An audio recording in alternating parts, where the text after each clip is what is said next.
네, 금요일에 따끈따끈한 법정 신장개혁 류과장 유학영 변호사 장윤희 변호사 오셨습니다. 안녕하세요. 네, 안녕하세요. 네, 안녕하세요. 네네.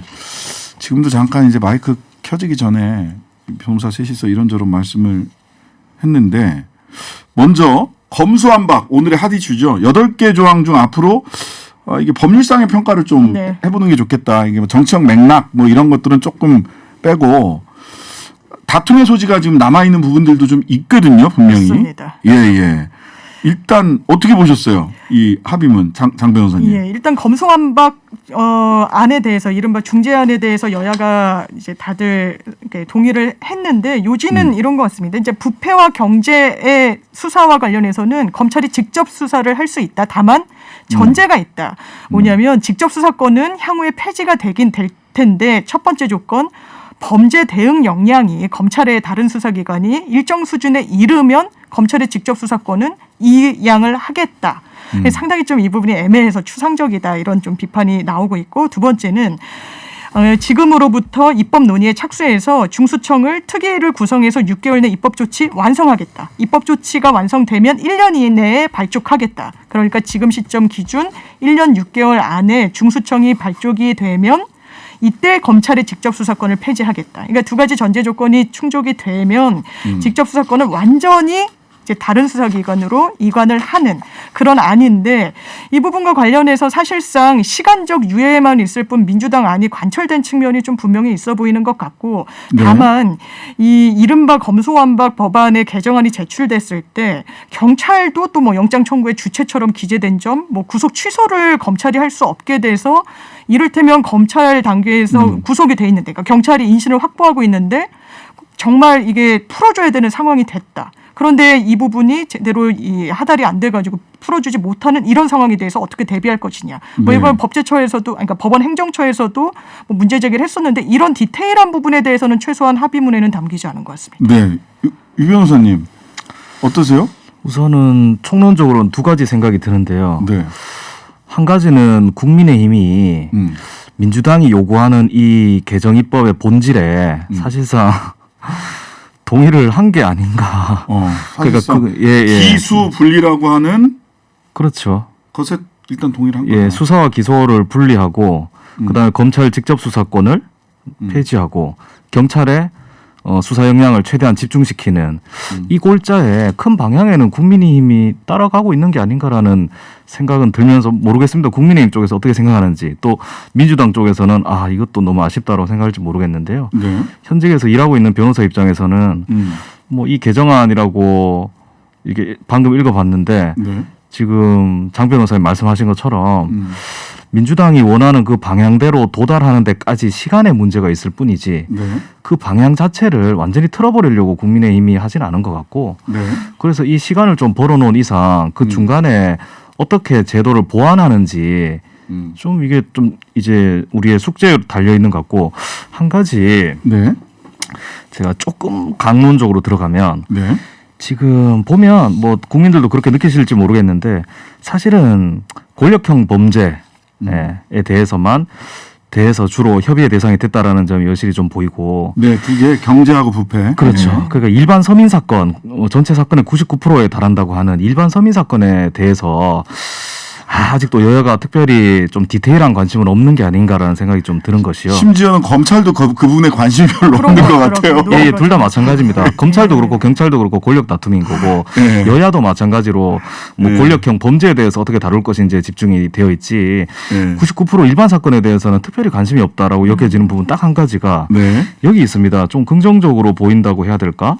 아니면 뭐 좀 새롭게 보이는 부분이 시정조치 사항에 시정조치 요구 사건과 고소인이 이의를 제기한 사건 등에 대해서는 당의 사건의 단일성과 동일성을 해치지 않는 범위 이거 뭐 크게 특별히 중요하진 않아요. 별건 수사하지 말라는 표현에 불과하니까 여튼간에 이게 검사가 수사할 수 있다라고 되어 있는데 시정조치 보완 수사라는 점이 좀 잘 모르겠어요. 이게 시정조치라는 게 검사가 경찰한테 내리는 건데 경찰이 수사 끝나고 난 다음에 검찰에다 송치한 이후에 시정 조치할 수 있는 건지 네. 아니면 검사가 경찰 수사 중에 개입해가지고 시정 조치 바로 할 수 있는 건지 좀 협의를 해봐야 될 것 같고요. 그러네요. 이건 구체화돼야 되겠네. 네. 좀 그래서- 어렵죠. 변호사들은 이런 거 되게 중요한 디테일이거든요. 그래서 여야 다툼 소지가 남아 있는 부분 요거 한 가지. 그러니까 예. 시정 조치를 언제 할 것인가 검사가. 예. 수사- 수사 끝난 다음에 예. 시정 조치 갈 거냐 아니면 수사 중간에도 중간 언제든지 야, 이거 들어갈 수 있냐. 시정해라고 중간에 수사에 개입해 들어갈 수 있느냐 예. 이 문제예요. 아, 예. 역시 쉽게 설명 잘하십니다.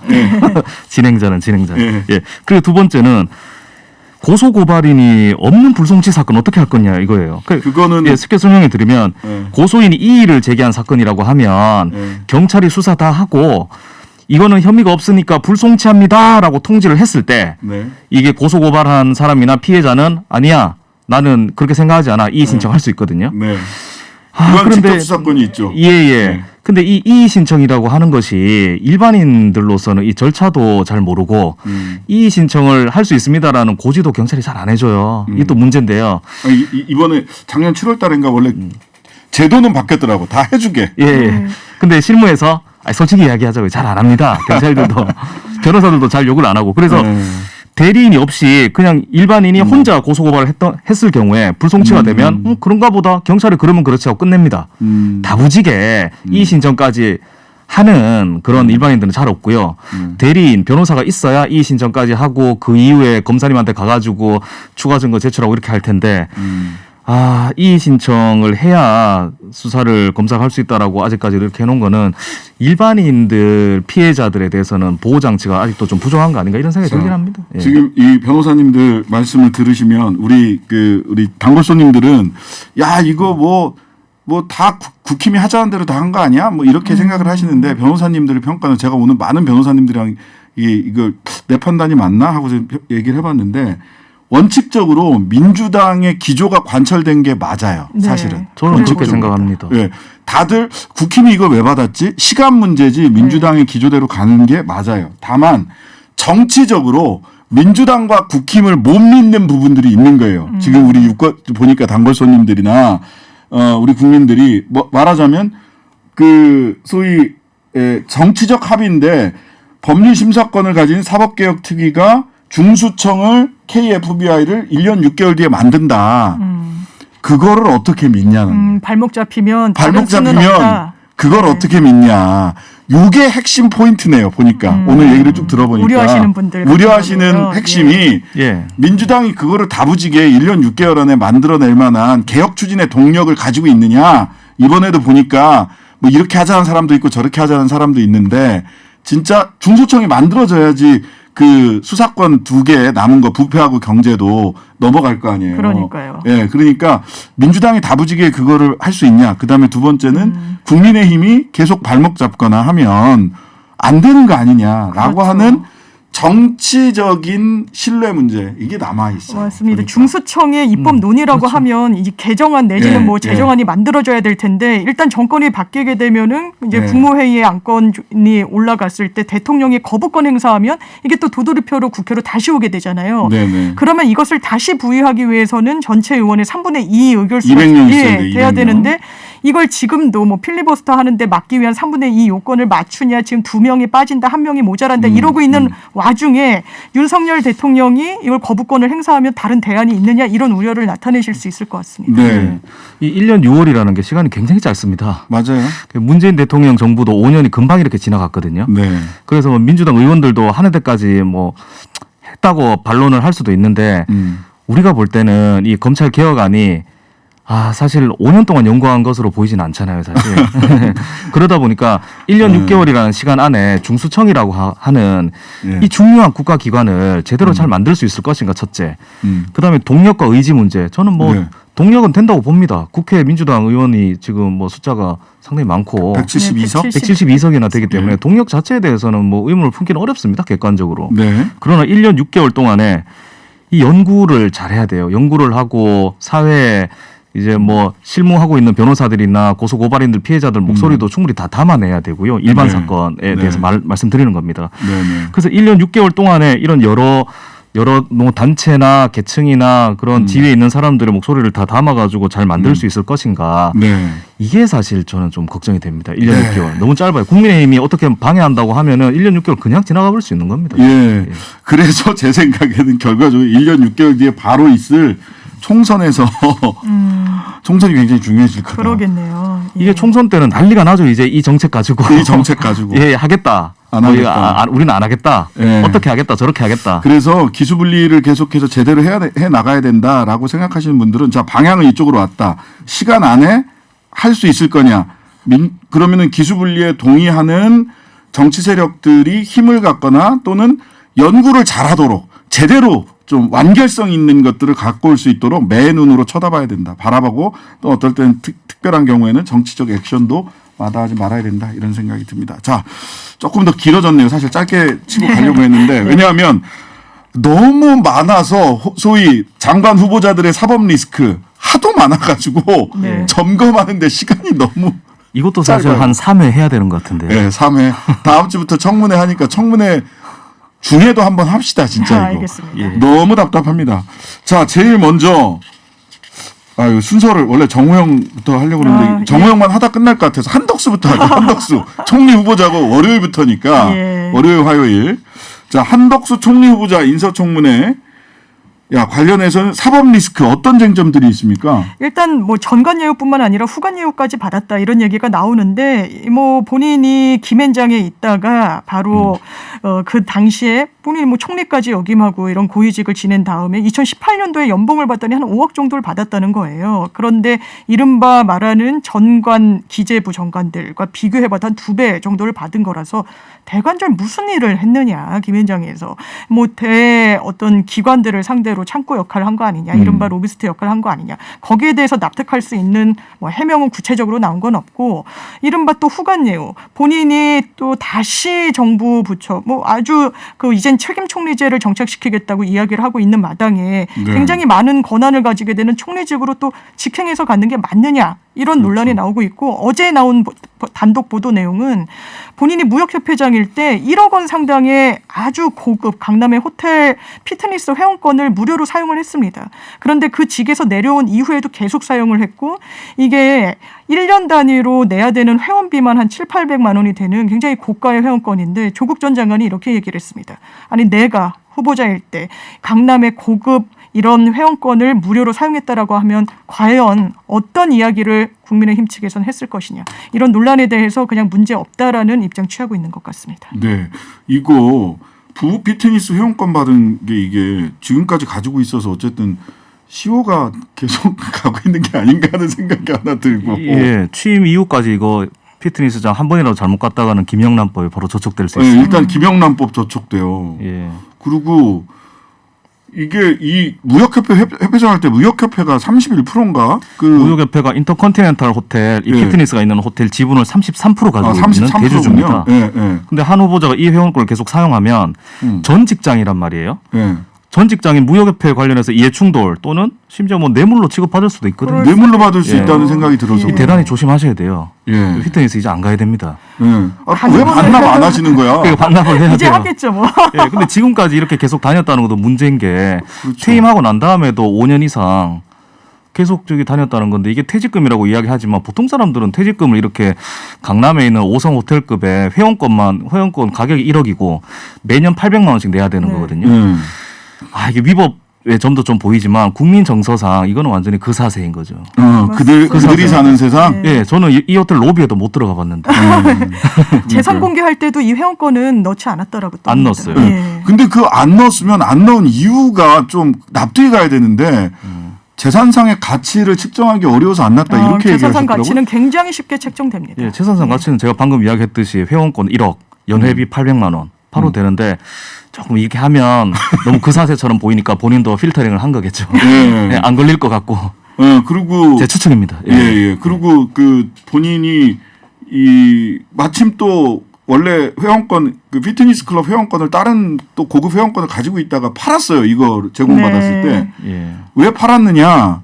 그랬더니 건강을 위해서 무역협회에서 헬스장 이용권을 줘서 그건 팔았다 그러더라고. 그래서 난 저는 동네 헬스장인 줄 알았어. 저도 얼핏 들었을 때 동네에 있는 그냥 체육관 하나 그냥 다니는구나 생각했어요. 건강 관리를 위해서. 예, 인터내셔널 호텔일 줄이야. 인터컨티넨탈 호텔일 줄이야. 네. 그러니까 강남에서도 비싼 곳이라고 하더라고요. 그렇죠. 우리나라에서 예. 제일 비싼 곳입니다. 예. 자, 어쨌든 또 뭐 처가 땅 매수, 부동산 매입, 고액 연봉, 재산 제가 봤을 때 한덕수 이분은 슬기로운 법카 생활을 하셨다 이런 생각이 들거든요. 예. 이게 처가 땅 소유 같은 경우에가 특별히 네. 문제가 좀 되는데 제일 이목이 가던데요. 제 같은 네네. 경우에는 네. 한마디로 설명을 하자면 네. 한 후보 처가 소유의 땅이 하나 있습니다. 네. 이게 서울 중구 장교동에 있는 그러니까 청계천 근처에 있는 아주 좋은 금싸라기 땅이라고 보시면 돼요. 네네. 근데 이 땅을 시세보다 2배 이상 높게 팔게 됩니다. 근데 시행사. 이걸 누구한테 팔았냐면 무명인 이 회사 이름이 지금 강호 AMC라는 회사에다가 팔게 됩니다. 이 회사는 청계천 개발 사업에 뛰어든 무명 회사인데요. 네. 이 회사에 싱가포르 자본이 들어옵니다. 그런데 이에 대해서 당시에 경제부총리로 일했던 한 후보자가 한 싱가포르 자유무역협정 실무를 맡으면서 어떤 역할을 했기 때문에 이것을 예상하고 또는 어떤 기대 이익을 받기 위해서 이 무명의 회사가 한 후보자 처가 소유의 장교동 토지를 시세보다 2배 이상 높게 사준 것이 아니냐라고 하는 의혹, 아직 정확하게 밝혀진 것은 아니나. 그러니까 진짜 더 간단하게 설명하면 한 후보가 기여한 한 싱가포르 FTA로 돈길이 열렸어요. 예, 맞아요. 싱가포르 돈이 막 들어옵니다. 그걸로 큰 수익을 얻으려고 한 회사가 다름 아닌 살펴보니까 한 후보자 처가 토지를 2배 이상 비싼 값에 샀던 회사라는 거죠. 그러니까 대단히 공교롭다라는 것이고 이게 되게 필연적으로 일어날 수 있는 그 시장적인 거래는 아니라고 보이는 것이거든요. 그러니까요. 예. 근데 이제 그 싱가포르 그 회사한테 한 5천억 원을 투자를 받았는데 싱가포르 투자회사한테 5천억을 투자를 받은 아주 작은 회사가 한 후보자 장모님 땅을 2배, 시가의 2배를 사준 거예요. 근데 이 싱가포르 투자회사가 국영 회사예요. 예, 그렇습니다. 그러니까 FTA와 직접적으로 연관이 있는 거죠. 예. 이거 참 공교롭죠. 그렇죠. 이 정도면 거의 대가 관계 정도는 인정이 된다고도 보여지는 네. 부분이 있는 거죠. 그러니까 시간 순서도 되게 촘촘하거든요. 그러니까요. 2007년 2월에 강호 AMC가 한덕수 씨 처가 토지를 고가로 매입합니다. 근데 5개월 뒤인 2007년 7월에 서울시가 장교동 이 개발 안건, 그러니까 강호 AMC가 청계천 개발 사업을 하려는 이 안건을 통과시켜 줍니다. 예, 금방 해줘. 예, 당시 오세훈 서울시장이었는데요. 뭐 중요하지 않을 수 있습니다. 예. 그리고 그 2개월 뒤인 9월에 그러니까 이 토지를 판매한 9개월 뒤죠. 9개월 뒤에 아센다스라는 싱가포르 그 국영 기업이 강호 AMC에다가 개발 사업에다가 5천억을 투자하거든요. 이게 그러니까 9개월 만에 일어난 일들입니다. 네, 타임라인이 너무 앞뒤가 요렇게 돈 주니까 요렇게 돈이 왔고 요렇게 돈이 왔으니까 요렇게 돈이 왔다라고 이게 타임라인을 보면 정상적인 시장 경제라고 보기가 어렵다는 게 한 가지만 마지막으로 설명드리고 간단하게. 네네. 이 회사가 뭐 대단한 회사고 튼튼했으면 괜찮아. 근데 부실 기업에 가깝다고 보이는 게 매출은 1억 7천 정도밖에 안 돼요. 예. 이 청계천 사업을 할 수 없어 보이지 않아요? 그런 규모가 아니네요. 예. 근데 단기 순손실이 254억입니다. 손실이 254억이에요. 손실이 250배예요, 매출에. 그런데 2007년에 투자 받고 난 다음에 살아나는 거죠. 그러니까요. 그러니까 이건 이상해요. 좀 그냥 이상하다라고만 표현드리겠습니다. 좀 이상합니다. 어쨌든 타임라인이나 그 뭐죠? 광교 AMC 무슨 강호 AMC. 강호 AMC. 예. 강호 AMC. 강호 AMC의 뭐 건전성을 볼 때도 좀 정말 이상합니다. 예. 문제는 근데 또 하나 문제가 되는 게 네. 그거잖아요. 김앤장에서 무슨 일 했냐. 그렇죠. 예.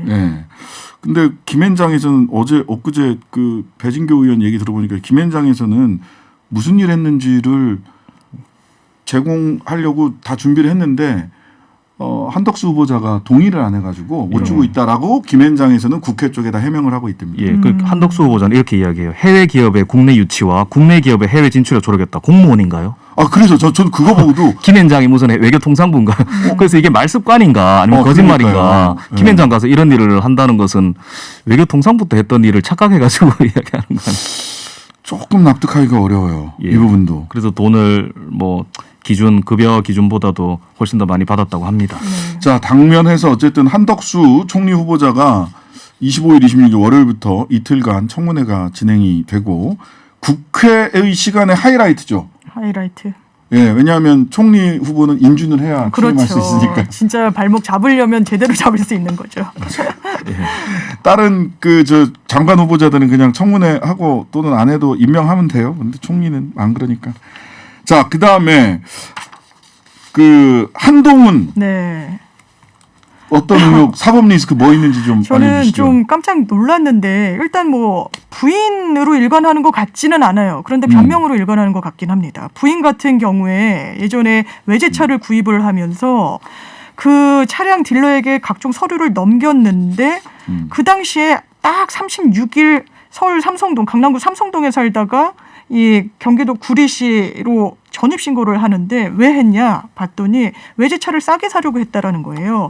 서울이랑 경기도에서 외제차 뭐 한국차 마찬가지지만 구입할 때 의무적으로 매입을 해야 되는 공채가 있는데 이 부분과 관련해서 공채 매입 비율이 경기도가 더 낮으니까 이를테면 4천만 원짜리 차량을 구입했을 때 아낄 수 있는 비용이 한 300만 원 이상이 된다라는 겁니다. 네. 그렇다면 약간 애매하게 변명을 하는 것이 차량 딜러에게 모든 걸 뭐 서류 등을 맡겼다라고 하는데 일반적인 차량 판매하시는 분이 전입신고 같이 큰 일까지 이게 또 법 위반 소지가 아니죠. 법 위반인 거죠. 주민등록법 위반이죠. 그래서 그 일종의. 부인의 주민등록법 허가를 위반. 받지 않고 이런 행위를 했다라고 보여지기는 어려워서 이거 대단히 뭐 다른 부처 장관도 아니고 법무부 장관이 될 분의 부인이 이런 식으로 어떤 위법 행위를 했다라는 거 물론 그러니까 시효는 지났던데 굉장히 좀 부적절하다는 점에서는 이의가 없을 것 같습니다. 예, 장 변호사님 너무 다 잘 설명해 주셨고 보충 정보를 네네. 두 가지만 드리면 여러분들 청취자들도 그렇고 우리 차 살려면 도시철도 채권이라는 것을 의무적으로 매입하게 돼 있습니다. 잘 모르시는데 세금처럼 나갑니다. 이거는 대중교통 확충이나 도로공사에 필요한 자금을 국가나 지자체가 차량 구매자에게 부담시킵니다. 그러니까 우리 그 터널 통과할 때 혼잡세 비슷한 그런 거예요. 그 세금을 내야 되는데 이걸 공채라 부릅니다. 도시철도 채권이라고 해요. 이거를 차 살 때 내야 되는데 서울은 당시 차량 가격의 20%, 경기도는 12%, 8% 났습니다. 그 8% 아끼려고 위장 전입을 했다. 그래서 주민등록법을 위반한 게 아니냐 이런 혐의인 거죠. 뭐 당시로서는 주민등록법 위반은 명백한데 네. 이게 무슨 뭐 공소시효 이런 거 뭐 다 지나갔을 거라서 근데 이거 절약해봤자 채 100만 원 내외 정도밖에 안 될 텐데. 알뜰하신 분입니다. 왜 이러세요? 예? 부모님 공제도 따박따박 최근에 이렇게 받으셨잖아요. 뭐 직원이 실수를 했다. 그래야 이런 식으로 얘기를 하던데. 삼풍 아파트 같은 거 살 수 있는. 그럼요. 저는 글렀네요. 알뜰하신 분이에요. 꼼꼼하고 알뜰하세요. 저는 제가 서울에서 봤을 때. 20%다 냈거든요. 저도요. 예. 꼼꼼하고 알뜰하신 분이에요. 그 다음에 네. 이거 저는 그 아파트 편법 증여 의혹 이것도 약간 그거는- 법률가들이 보기 이거 딱 눈에 좀 보이는 속된 케이스 말로 아닌가요? 빼박인 거죠. 이거는 네. 아마 변명의 여지가 좀 없어 보이는데 어머니가 98년도에 돈을 빌려주죠. 한 아파트 구입 자금이 필요하다는 채무자한테 1억을 빌려주고 이 사람이 실제로 아파트를 사니까 1억 근저당을 설정을 했습니다. 네. 그런데 한 달 뒤에 그 아파트를 근저당을 안고 한동훈 당시 뭐 검사 인간되기 전이었다라고 해요. 그 아파트를 삽니다. 네. 그러면 근저당은 빼고 그 가액이 설정이 되는 거죠. 이를테면 3억 아파트인데 근저당 1억에 설정돼 있으면 현금 2억 주고 1억은 내가 차차 갚아 나가겠다 이러면서 사는 겁니다. 네네. 그런데 또 그 매입 시점으로부터 한 달 뒤에 근저당이 풀려요. 그렇다면 아파트 매입 자금은 어떻게 마련했으며 어머니한테 실제로 1억을 갚아서 이 근저당이 해제된 건지 실제로 갚은 내역이 없다라면 이건 완전히 편법 증여이고 이 본인이 뭐 억울하다면 실제로 1억을 갚은 내역만 한 장짜리 입금 내역서만 국회에 내면 제출하면 돼요. 됩니다. 네. 그렇죠. 그러니까 뭐 아파트를 싸게 산 겁니다. 결과적으로는. 예, 근저당 잡힌 돈을 빼고 빼고 사는 거지. 그만큼 아파트를 빼고 싸게 사는 샀으면 거죠. 예. 돈 빌려준 그 채권자한테 그전 주인이 빌린 돈을 새로 들어온 그 집주인이 갚아야지 근저당이 그렇죠. 풀리는 거잖아요. 근데 근저당은 풀렸어. 한 달 만에 풀렸으면 돈을 갚았을 거 아니에요. 네. 예, 근데 어머니니까 돈 안 갚아도 풀어줬을 수 있겠죠. 그게 문제라는 겁니다. 그렇죠. 그렇게 풀어주면 예. 이게 이제 세금 그렇죠. 탈루가 됩니다. 그렇죠. 예. 100억짜리 집도 100원에 팔 수 있어요. 예, 그렇죠. 예. 99억 9,999만 원 빌려주면 근저당 됩니다. 잡았다가 너 돈 안 갚아도 돼 내 아들이니까 내가 그냥 근저당 뭐 말소해 줄게. 그럼 그냥 증여가 되는 네, 거거든요. 우회 증여하는 거죠. 예, 예. 예, 그럼 그게 이제 증여세 탈루가 되는 예, 거거든요. 요거는 일반적인 그냥 원칙을 말씀드리는 거고 만약에 한 후보자가 돈을 갚았다고 하면 아무 문제 되지 예, 않습니다. 그러면은 뭐 예, 아무 문제 예. 안 돼요. 지금까지 예. 나온 얘기는 예, 설명드리는 겁니다. 예, 의혹이 있어서 이런 의혹에 대해서는 후보자들이 적극적으로 해명이 필요하다. 예. 또 하나 한동훈 후보자 나온 건 이제 농지법 위반 여부인데 이거는 네. 뭐 그 어머니가 네. 실제 상속을 농사를 받은 지었다. 거니까 농사를 지었느냐?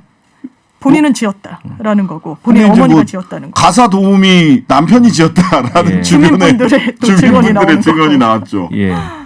근데 이게 사실 뭐 우리 국민 정서에는 대단히 어긋납니다.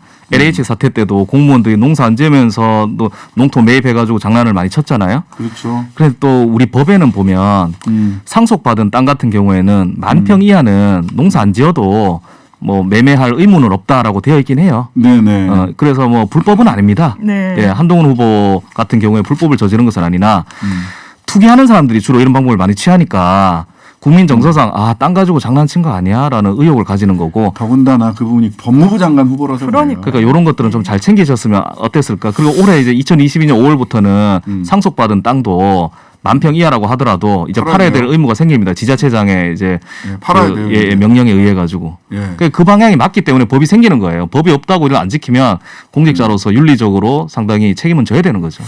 예, 그거 지금이라도 빨리 파셔야 될 것 같아요. 제 생각에는. 그래야 그나마. 예, 팔았습니다. 팔았습니까? 시세 차익을 얻으시면서 이제 팔았습니다. 13년 가지고 있다가 예, 그랬구나. 예, 그래서 예.